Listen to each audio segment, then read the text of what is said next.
Les quiero contar algo mientras ponemos el PowerPoint. Hemos terminado el jueves pasado la penúltima materia de la escuela bíblica. El jueves fue la iglesia y la misión. Y vamos a empezar la última, que va hasta el 30 de noviembre, cuyo tema es consejería. Y le quiero contar que vamos a estar hablando de cómo ayudar a las personas en sus conflictos. Cómo ayudar a quitar las piedras que nos impiden crecer. Cómo ayudar cuando se desatan los problemas en el hogar, en la vida, y cuando estamos en un grupo pequeño, o en un grupo afín, o en un discipulado, y en medio de la lección explotó un problema. Y yo no sé con qué herramientas ayudarlo desde la Biblia. Bueno, de eso se va a tratar la materia. Así que nos involucra a todos y los esperamos. Consejería 1, 8:30 horario el jueves, 9 a 10 tenemos la materia, va a haber una parte teórica y una práctica donde vamos a convertirnos en consejeros, vamos a intentar serlo y vamos a ver cómo lo podemos hacer. Así que están todos invitados y los esperamos. Bien, hoy nos toca nuestra penúltima bienaventuranza. No hemos seguido el orden exacto, hubo algunas alteraciones por cambios, pero hoy nos toca la penúltima, que es bienaventurados los misericordiosos. Y yo quisiera decirles que todo lo que cantamos y todo lo que escuchamos nos llevó como por un embudo al concepto de la misericordia de Dios en mí. Y es maravilloso ver cómo el Señor separa y habla de un círculo virtuoso de la misericordia. Y quiero hablarles en esta noche del círculo virtuoso de la misericordia, porque dijo Jesús en Mateo: bienaventurados los misericordiosos, porque ellos recibirán misericordia. Y lo que Jesús está queriendo decir es: ¿querés una vida feliz? Hay 8 condiciones que están en las bienaventuranzas. Que no te la da el dinero, que no te la dan las posesiones, que no te la da la fama, pero te la da una profunda unión con Dios que transforma tu vida con valores revolucionarios. Hemos puesto en esta serie de las bienaventuranzas valores que transforman la vida, valores que no cotizan en bolsa. Y son valores que nos hacen dichosos, porque la palabra bienaventurado es dichoso, 2 veces feliz, el que logra vivir estas cosas. Y hablo de un círculo virtuoso porque aquí habla de que el que da misericordia recibe misericordia. Es un círculo virtuoso porque recibimos la misericordia de Dios, transforma nuestro interior, nos motoriza a ser misericordiosos a los otros, y por tomar esa actitud no egoísta, sino misericordiosa a lo otro, la promesa es: recibimos misericordia. Así que el círculo es: recibo la misericordia de Dios, la doy a las personas, recibo misericordia de Dios y de las personas, vuelvo a recibir la misericordia de Dios, soy misericordioso a las personas, recibo la misericordia de Dios y recibo la misericordia de las personas. Un círculo virtuoso. Yo no me lo quiero perder. Vamos a ver el cómo se vive bienaventurados los misericordiosos. Vamos a tener cortitas lecturas de la Biblia. Abran sus Biblias, acompáñenme. Veo algunos en penumbras, espero que puedan ver bien. Vamos a tener 3 lecturas cortitas. La primera en Lucas capítulo 15. Evangelio según San Lucas capítulo 15. Aquí vamos a ver el primer secreto del círculo virtuoso de la misericordia. Lucas capítulo 15, versículo 20. Dice la Biblia así: y levantándose vino a su padre, y cuando estaba aún lejos, su padre lo vio y fue movido a misericordia, y se echó sobre su cuello y le besó. Vaya para atrás unas páginas a Lucas capítulo 10. Va a encontrar la misma frase que en Lucas 15 para ir viendo este círculo virtuoso de misericordia. 33. San Lucas 10, 33. Pero un samaritano que iba de camino vino cerca de él y viéndole, la misma frase, fue motorizado, movido a misericordia. Un último versículo en Efesios capítulo 2, son nuestros 3 versículos donde vamos a ver los 3 secretos, los 3 cómo de este círculo virtuoso de misericordia. Efesios capítulo 2, versículo 4. Por favor, acompáñenme a leerlo todos juntos en voz alta. Efesios 2:4. ¿Vamos? Dice así: Pero Dios, que es rico en misericordia, con su gran amor con que nos amó, estando nosotros muertos en pecado, nos dio vida juntamente con Cristo, y juntamente con Él nos resucitó, y asimismo nos hizo sentar en lugares celestiales en Cristo Jesús. Vamos a orar. Señor, gracias por tu palabra. Gracias por estar aquí en esta tarde, y concédenos por tu Espíritu tomar estas verdades, aplicarlas al corazón y salir de este lugar con la firme convicción de la bendición de la misericordia recibida y entregada. Ayúdanos, bendice cada uno de los oyentes aquí y de los niños en la escuela bíblica con cada maestro. Te lo pedimos en el nombre del Señor Jesús. Amén. Muy bien, vamos a ver un poquitito. Lo que ustedes tienen ahí es el mar de Galilea y todas las localidades en donde Jesús estuvo trabajando en la provincia de Galilea. Quiero decirles que la provincia de Galilea fue sin duda el escenario donde Jesús más desarrolló su ministerio. No solo haciendo milagros, sino que enseñando. Esto es una vista aérea de Galilea. Las localidades que ustedes ven ahí, Caná, Magdalá, Betsaida, Capernaum y Corazín, son todos lugares donde Jesucristo estuvo, sanó y enseñó. El monte de las bienaventuranzas que venimos estudiando está un poquito a la izquierda de Capernaum, mirándolo correctamente es al noroeste. Si ustedes van a Israel, le van a vender que hay un monte de las bienaventuranzas, pero lo cierto es que específicamente no se puede determinar cuál fue exactamente el monte, pero sí la región. Así que cuando uno mira la pintura de las bienaventuranzas, yo le he puesto allí una pintura de 5 colores. En primer lugar, porque cuando Jesús, dice Mateo, que no hemos leído, pero que venimos leyendo todos los domingos, que Jesús subió al monte y cuando vino la multitud se sentó y el Señor empezó a enseñar. Y ahí vienen las bienaventuranzas. Quien estaba allí enseñando era el mismo Hijo de Dios, el príncipe de los predicadores. Lo que la gente estaba escuchando allí eran las palabras de aquel que antes, en los capítulos anteriores, había hecho tremendos milagros en Galilea. Por lo cual la multitud viene a escuchar al Señor, no con escepticismo, sino confiando que era el Mesías. Luego todo el propósito de Dios se va moviendo y cuando Jesucristo va a la cruz para completar su propósito de salvación, esas mismas multitudes desaparecieron, mostrando lo volátil que es las personas. Pero aquí, en este contexto, la gente vino a escuchar a aquel que hacía milagros. En la pintura encontramos un escenario que es un lugar elevado, un monte, donde un poquito abajo de la cumbre había una quebrada y había una explanada donde miles de personas se podían sentar. Así que aunque no había amplificador, ni había un parlante, el escenario natural daba para que Jesús enseñe a las multitudes. Yo creo que el Señor tenía una voz clara y firme. No lo dice la Biblia, es una convicción, porque en cada escenario natural donde Él estaba, las multitudes le escuchaban. En la pintura aparece un auditorio. En ese auditorio no eran todos seguidores favorables de Jesús.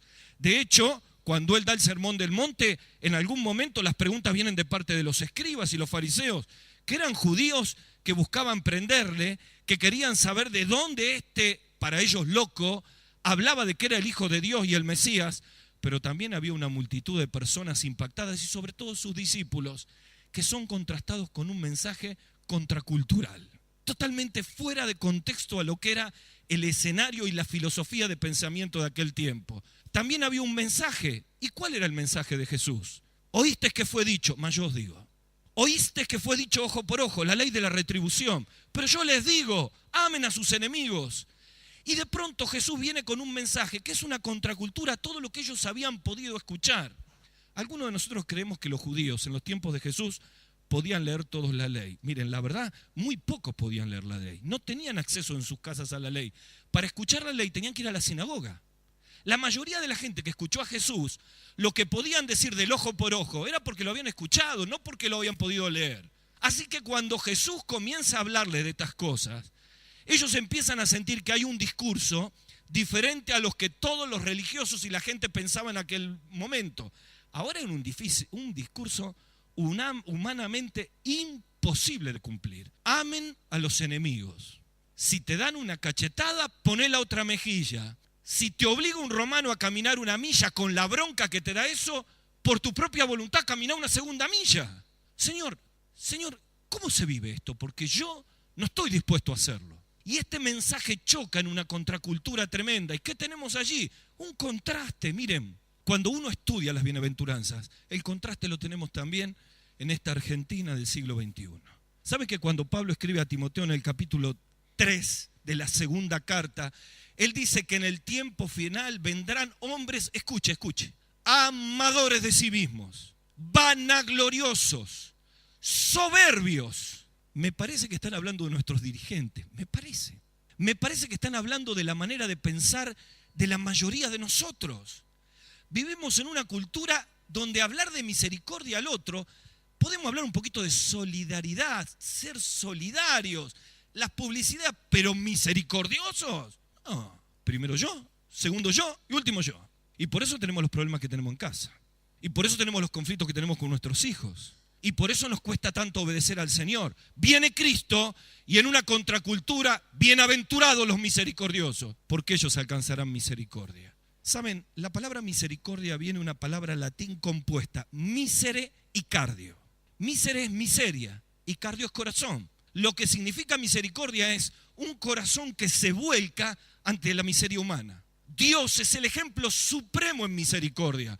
Por eso la Escritura que Dios dice que Dios es rico en misericordia, con el gran amor con que nos amó. La riqueza de misericordia del Señor es tan grande que el salmista en el Salmo 136 tiene 26 versículos y 26 veces dice, porque para siempre. Miren, cuando uno se para frente a un atributo comunicable de Dios, como la misericordia, ¿qué significa comunicable? Que por el Espíritu Santo también puede ser en nosotros. Hay algunos atributos de Dios que no. Por ejemplo, Dios es eterno, yo no puedo ser eterno. No vamos a morir, no hay vuelta. Pero sí la misericordia.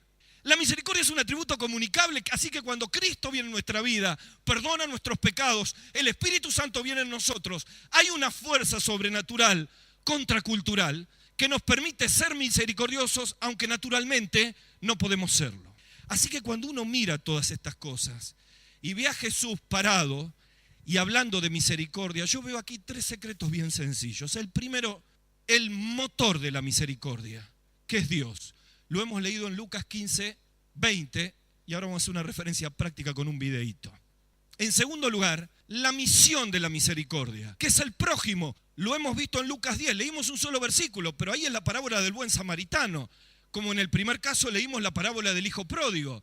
En ambos casos Jesús trae una reflexión. Aquí en la misión es un fariseo que le pregunta al Señor, ¿quién es mi prójimo? Y cuando Jesús se lo demuestra le dice, ¿y ahora qué vas a hacer? Ve y haz tú lo mismo. Así que hay una misión de parte de todos nosotros. Y finalmente hay una muestra de misericordia que está en Efesios capítulo 2, versículo 4. Vamos a ver un videíto rápidamente, que es la parábola del hijo pródigo, pero actualizada. Y nos vamos a ver identificado en este video. Dale.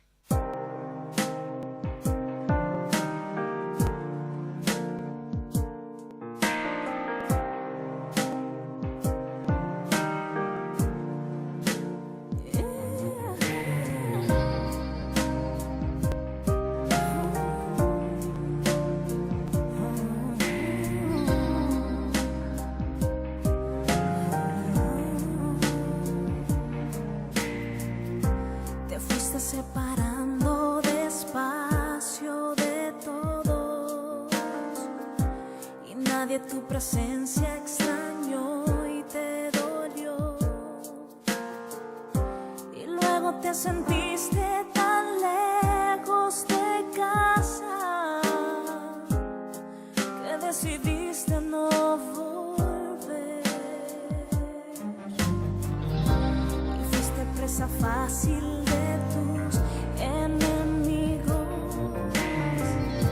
que pronto te engañaron y caíste en su red y ahora con tu cabeza y con hombros caídos añoras esos días cuando estabas con él. Eres una oveja del rebaño del Señor, tu pastor te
un poquito la historia de todos nosotros, ¿verdad? Somos todos un poquito como ese muchacho.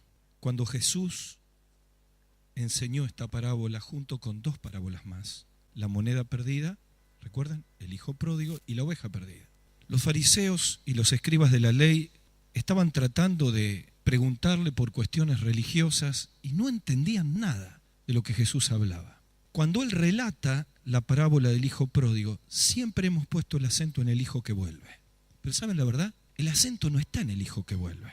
El acento está en el padre que corre. Está en el padre que corre. El video que hemos visto es un video de cómo sería la historia hoy.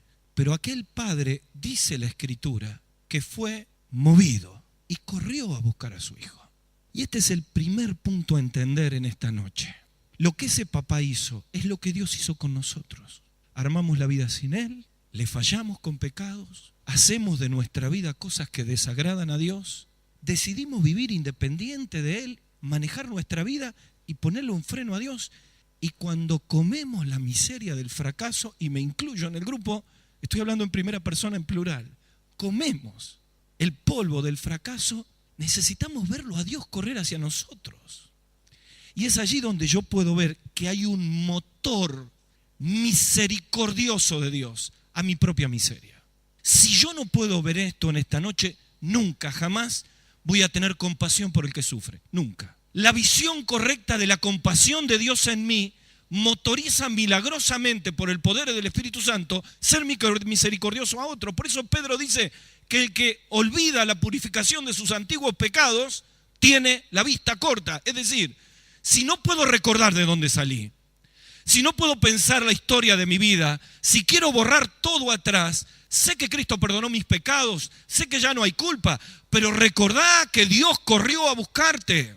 Esta es una noche para que más de uno de nosotros miramos la obra de Dios, porque la carrera de Dios Padre llegó al monte Calvario, donde estaba una cruz, donde Él crucificó a su propio Hijo por amor de nosotros. Vaya si la muestra más grande de misericordia, de amor, de gracia, fue el Calvario, donde entregó lo que más amaba por misericordia de mí.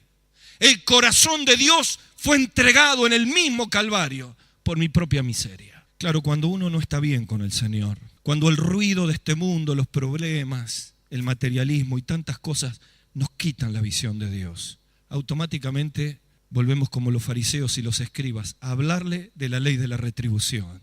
Si Dios quiere que yo haga algo, Dios me tiene que dar esto. Si Dios quiere que yo sirva al Señor, Él me tiene que arreglar aquello. Si Dios quiere que yo perdone, que la persona se humille. Y ¿saben? El camino es totalmente diferente. Es mirar la inmensa misericordia de Dios para poder empezar en este círculo virtuoso a ser misericordioso a los otros. Miren un poquito. Un padre movido a misericordia. ¿Qué fue lo primero que vemos aquí en esta parábola del hijo pródigo? Que Dios nos encuentra a pesar de nuestros errores y pecados. Dice Nehemías capítulo 9 versículo 19, por tus muchas misericordias, Señor, no nos abandonaste. Saben que cuando Nehemías dice eso, está mirando en la historia del pueblo de Israel, en haber olvidado a Dios, y dice, Señor, a pesar de los terribles pecados que hiciste, no nos abandonaste. Y no me abandonaste por tus muchas misericordias. ¿Sabe? La carrera de Dios hacia nosotros por su misericordia, además nos recibe a pesar del pasado. En 1 Timoteo capítulo 1 versículo 12 el apóstol Pablo dice, habiendo yo sido antes blasfemo, perseguidor, injuriador de la iglesia, pero dice, a pesar de mi pasado, fui recibido a misericordia. Imagínense la idea. Es el muchacho volviendo, se fue con un auto nuevo, lleno de dinero, lleno de orgullo, no le atendía el teléfono al padre, estamos hablando de esta contemporización del hijo pródigo, y mira cómo vuelve. Vuelve sucio, golpeado, hambriento, maloliente, pobre, arruinado, quebrado, humillado. ¿Y qué hace el padre? Corre. ¿Sabe por qué corre el padre? Y lo recibe. Porque ahora me meto en la historia correcta, la que contó Jesús. Dice que cuando ve al hijo, el padre corre. Y corre porque había una costumbre hebraica, que cuando un hijo se iba de la casa, la idea es a los gentiles, era la idea que él rompía todos los lazos. Entonces había una ceremonia entre los judíos. ¿Cómo era la ceremonia? Cuando el que se fue vuelve, tomaban una vasija, y la rompían delante de él. Y los pedazos que caían era un mensaje para decirle, rompiste todas las relaciones, está rota toda ligadura, está rota toda conexión, está roto todo lazo filial, no perteneces más a la familia, sos como uno de los jornaleros.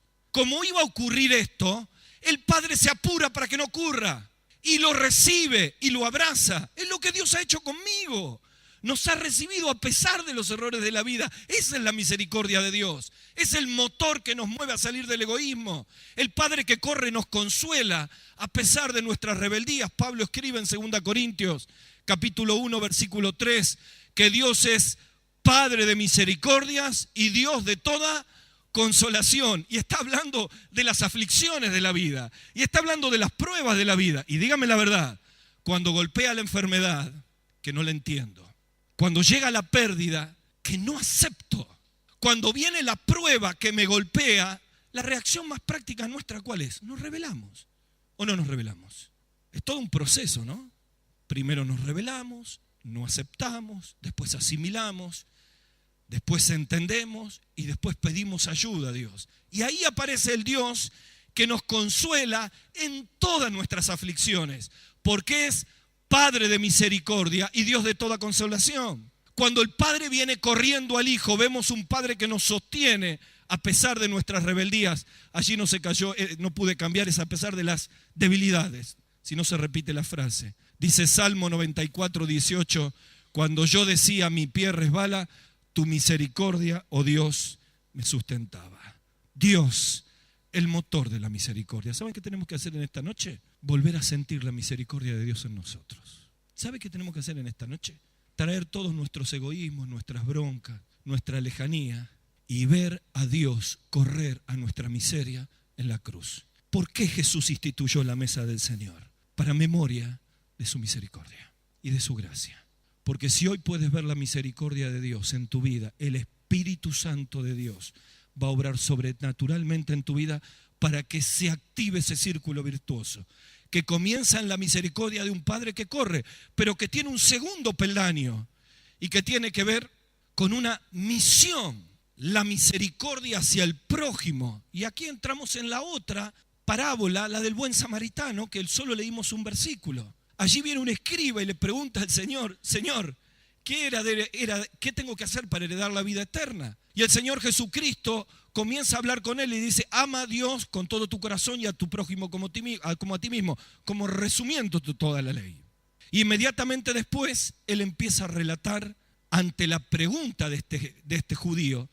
¿Cuál era la pregunta? ¿Quién es mi prójimo? Y esa pregunta hay que hacérsela en esta noche. Si yo voy a ser un misericordioso, tengo que poder identificar prójimo, porque el problema de este judío, no sabían quién era el prójimo. Estaban llenos de diferencias raciales. Los samaritanos no eran su prójimo, por eso Jesús le habló de samaritano. Los publicanos y pecadores no eran su prójimo, por lo tanto no se metían a comer con ellos. Y cuando Jesucristo comía, dice, ¿quién es este que con publicanos y pecadores come? Jesús vino a hacer docencia en la comunidad judía para explicarles quién era el prójimo. Vean al maestro recibir a la mujer adúltera. Vea sentarse a recibir a los niños que estaban molestando para ellos. Vean al maestro acercarse al estanque de Betesda en Juan capítulo 5 en una multitud de enfermos para traerle la sanidad. Es un Jesús que se acerca a la misericordia e identifica al prójimo. Hay que hacerse la pregunta en esta noche. Bienaventurados los misericordiosos. ¿Quién es mi prójimo? Bueno, quiero decirles que en Lucas capítulo 6, versículo 36, dice, sed pues misericordiosos, como también vuestro Padre Celestial es misericordioso.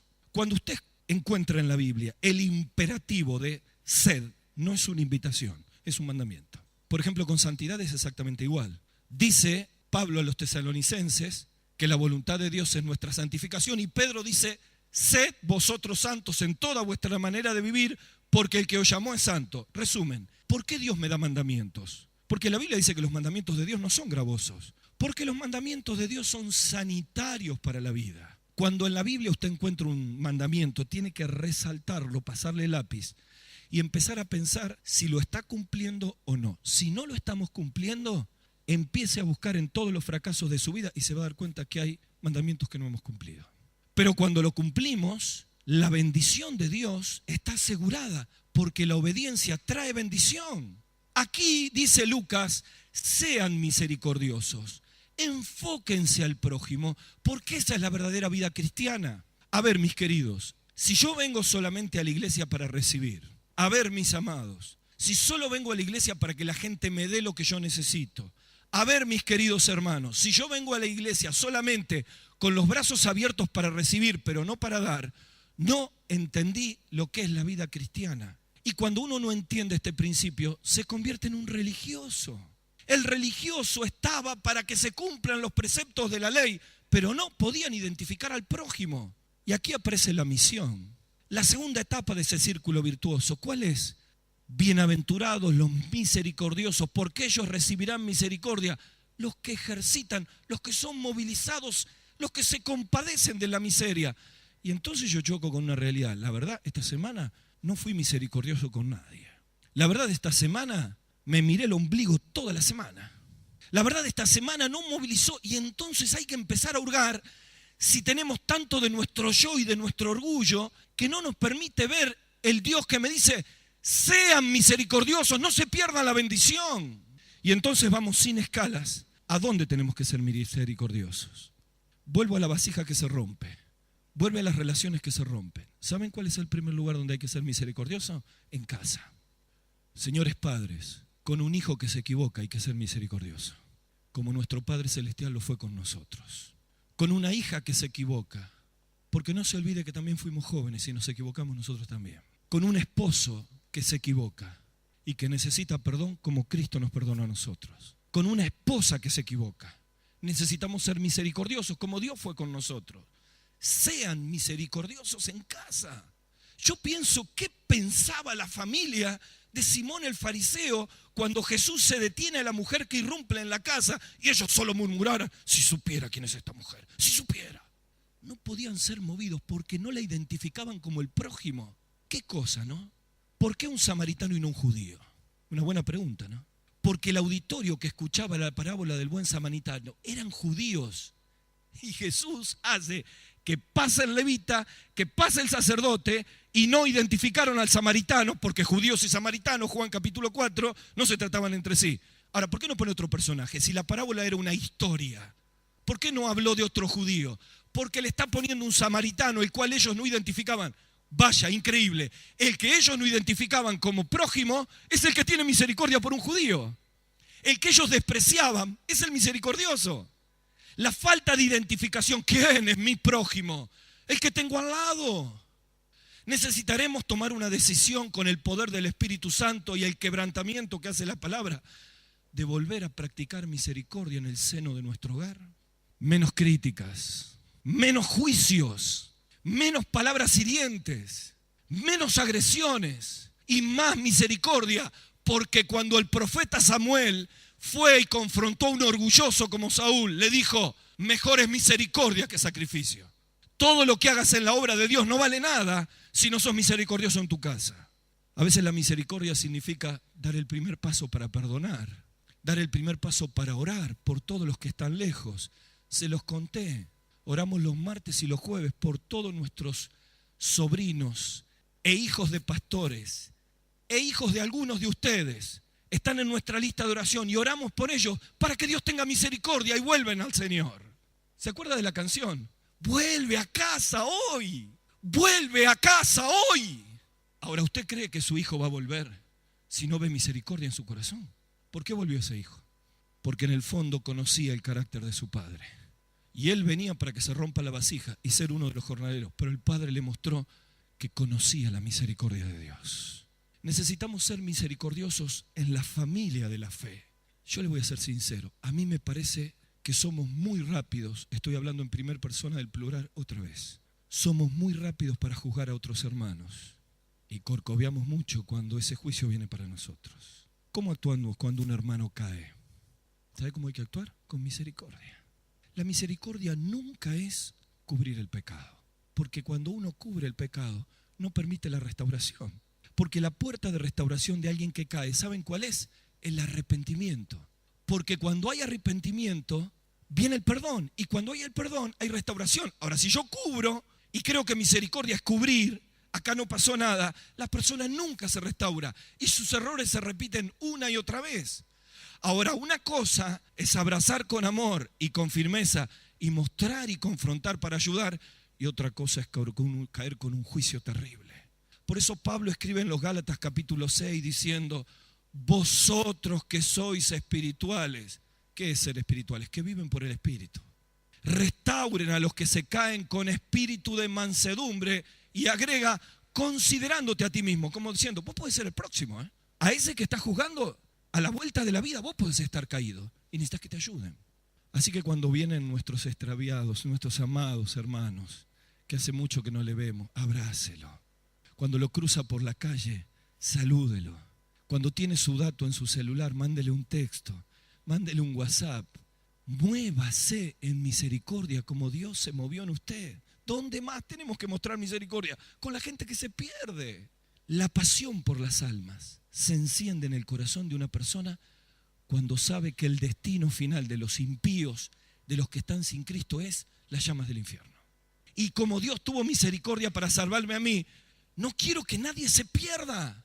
Por la misericordia que Dios tiene sobre ellos, yo no puedo concebir que se pierdan. Así que cada oportunidad que tengo en mi trabajo, en mis contactos personales, si no se me abre una puerta, oro. Trato de pensar, de compartir el evangelio, circunstancias que se dan. La persona se puede encontrar con Cristo en cualquier lado. Necesito ser movido a misericordia frente a la gente que se pierde, porque es el tiempo final. Porque todo se arma para un gobierno mundial. Porque el que ha de venir vendrá, solo un poquito falta. Y nosotros somos los únicos que podemos compartirles el mensaje de amor de Dios. Termino, un motor de misericordia, mi Padre Celestial. Número 2, una misión. ¿Quién es mi prójimo? Número 3, una muestra tremenda de misericordia, Cristo. Y aquí está la palabra, Romanos 5:8. Mas Dios muestra. Claro, la expresión suprema de la salvación y de la misericordia de Dios fue la cruz del Calvario. Saben, el monte Calvario es muy particular. Uno lo mira, se corre, lo vuelve a mirar y es una calavera. Es una calavera.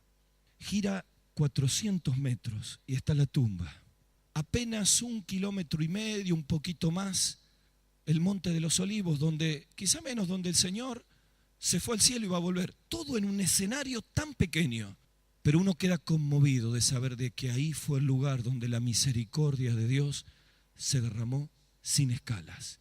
Dios, que es rico en misericordia, entregó a su Hijo por mis pecados. No hay una muestra de misericordia mayor que esta. Dios viniendo a salvarnos. Por eso, para que este círculo virtuoso pueda funcionar, algunos de los que estamos aquí necesitamos ir al lugar donde la misericordia de Dios fue derramada sin ningún tipo de restricción, la cruz. Allí donde Dios cargó el pecado de todos nosotros en la vida y las espaldas del Maestro. Allí donde el Señor Jesucristo fue a sufrir clavo por clavo, golpe por golpe, pecado por pecado, por amor de cada uno de nosotros. Mas Dios muestra su amor para conmigo. Cristo murió por mí. Cristo resucitó y Él tiene poder en esta noche para mostrar su misericordia, para perdonar todos tus pecados en esta noche, para limpiarte de todas las cargas y las culpas de la vida, para entrar con su presencia en tu corazón y darte una nueva vida si en esta noche te encontrás con Él.